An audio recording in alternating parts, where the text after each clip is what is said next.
Bu, minta jodoh, harapan dia boleh jadi besok mudah-mudahan dikabul oleh Allah. Ternyata besok paginya Bu, bukan jodoh yang didapatkan, tetapi apa? Digigit anjing. Kalau kita pakai hitungan otak kita Bu, kira-kira digigit anjing baik atau tidak Bu? Jelek kan? Kita masih berprasangka, ya Allah, orang saya minta jodoh kok digigit anjing. Pas dilihat anjingnya anjing perempuan Bu. Pas digigit, ya Allah, digigit anjing gila perempuan lagi. Nah, rupanya ibu-ibu yang dimuliakan oleh Allah Subhanahu wa Ta'ala, kita nggak tahu maksud Allah dalam surah Al-Baqarah ayat 216. Coba baca Bu, surah kedua ayat 216.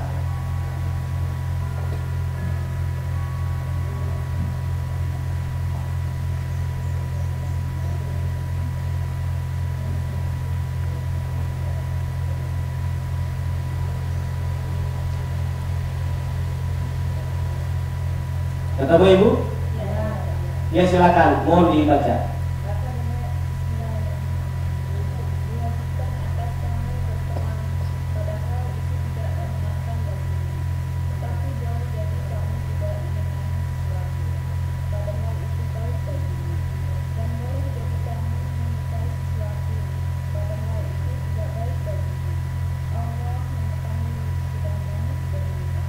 Nah, ini ayat ketiga Bu ya.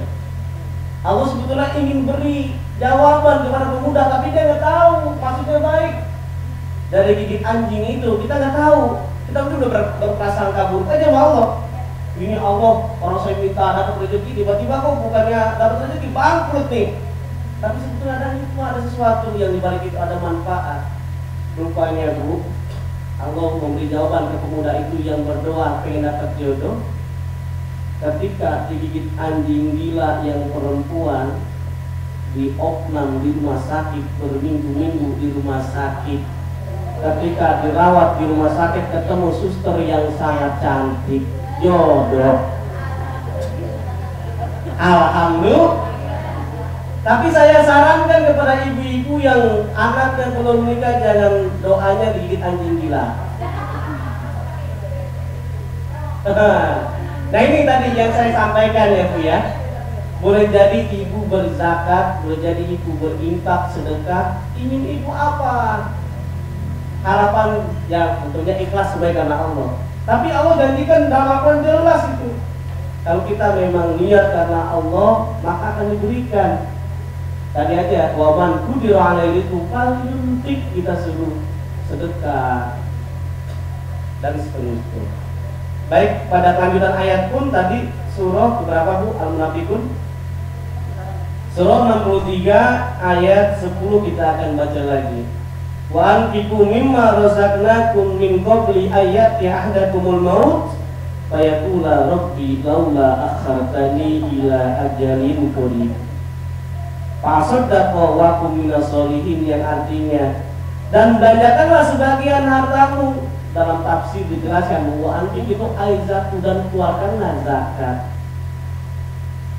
dari apa yang telah Allah berikan kepada kita semuanya.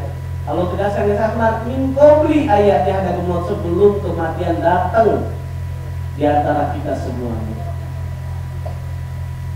Kalau kita diberikan izin tahu kapan meninggal dunia, umpama besok Sabtu kita akan meninggal dunia Bu. Nah, udah tahu nih semuanya, besok pagi meninggal dunia, apa yang terjadi? Pasti kita akan berkata, dalam Al-Quran menjelaskan, fayaqula rabbi laula akhartani, ya Allah, sekiranya engkau lambatkan nyawa saya barang sesaat saja. Jangan Sabtu meninggalnya, jangan pagi, ntar siangan dikit, habis buka aja. Nah, pasti kita akan janji, Pak Asodako, saya akan rajin zakat. Asodako terjemahnya adalah zakat, zakat. Bahkan saya akan infak, saya akan sedekah, wakum minas solihin, dan saya akan benar-benar menjadi orang yang saleh. Tapi apa yang terjadi? Allah itu nggak ngabulin permintaan kita. Jadi apa jawaban Allah Pak? Wala yu'akhirullahu nafsan Idza jaa ajaluha. Artinya apa? Allah itu tidak memberikan tuh izin, memperlambatkan nyawa kalau sudah tentuin Allah ajalnya kapan. Kecuali tadi Bu, sebelum tentuin ajal ibu tadi bersedekah, tiba-tiba yang langsung meninggal dunia. Seperti kasus ada yang orang Mesir tadi, ibunya pengen disehatkan, tiba-tiba itu bisa disehatkan oleh Allah karena sebelum ajalnya itu akan diperpanjang oleh Allah Subhanahu wa Ta'ala. Tapi kalau kita belum bersedekah, tidak berzakat, terjadi apa? Itu akan tidak diberikan kesempatan. Artinya sia-sia. Wallahu khabirum bima ta'malun. Allah itu Maha mengetahui dengan apa-apa saja yang kita kerjakan. Nah, sebetulnya renungan yang perlu kita kembangkan pada kesempatan kali ini, ibu-ibu yang dilakukan oleh Allah Subhanahu wa Ta'ala, haruslah kita yakin. Jangan pendekatan logika saja, tetapi pendekatan adalah keimanan, dan Allah memang membuktikan.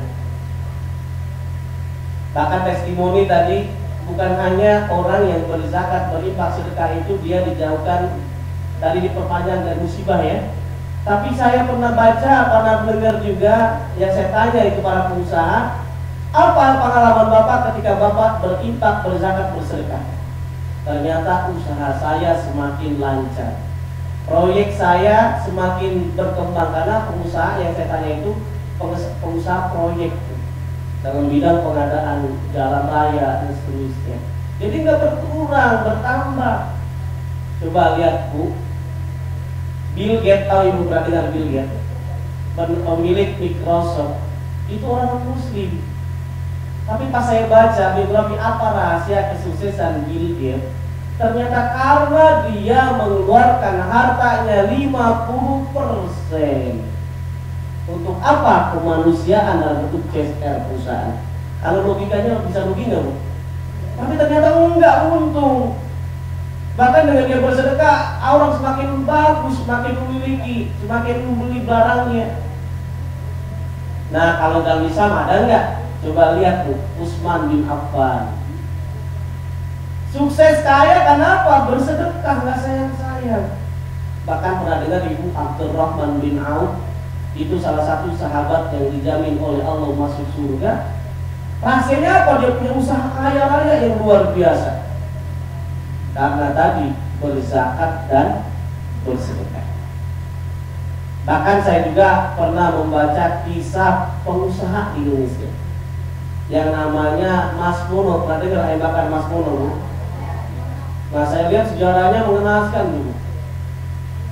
Yang ayam, pemilik ayam, dia nggak punya kontrakan, nggak punya uang, tidurnya di atas kardus Bu, manusia kardus gitu.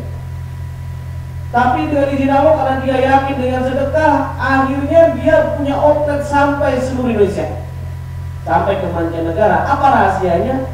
Pas ternyata saya pernah baca zakat dan sedekah, termasuk pemilik ayam bakar Wong Solo.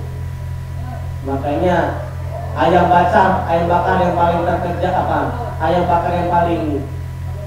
yang paling terkejam di dunia itu ayam bakar Wong Solo, orang Solo dibakar. Oh, itu poligami ya. Ya tapi saya tidak lihat yang poligaminya Bu. Tapi yang dilihat apa rahasianya itu karena zakat. Kalau dulu awal-awal dia, kalau sekarang bangkrut banyak yang itu. Tapi yang sebelum-sebelumnya itu saya lihat dari Medan banyak sampai ke Mancanegara juga outletnya, karena tadi itu dia berzakat. Hisam Said, pemilik Pakaron. Karena apa? Dia berbuat baik terhadap ibunya dengan dia bersedekah.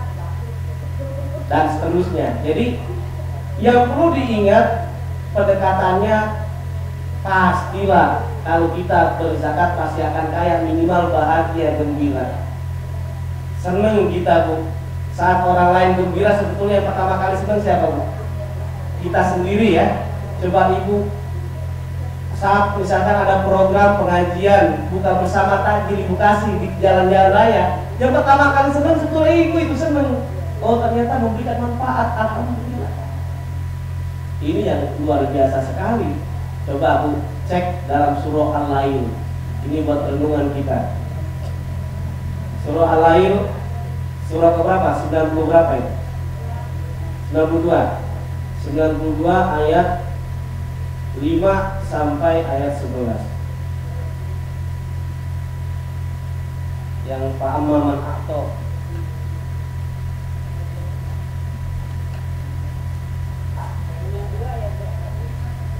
ayat 5 sampai 10.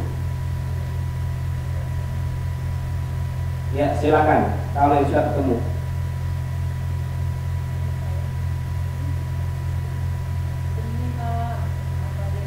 Bukan Bu, ayat 9 ya Bu.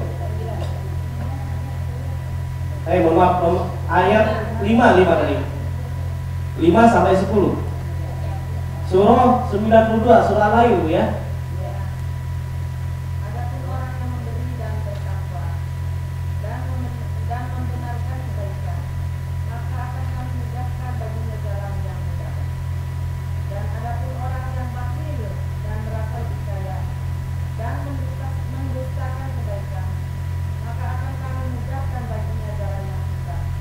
Nah ini ayat ini kan jelas Bu.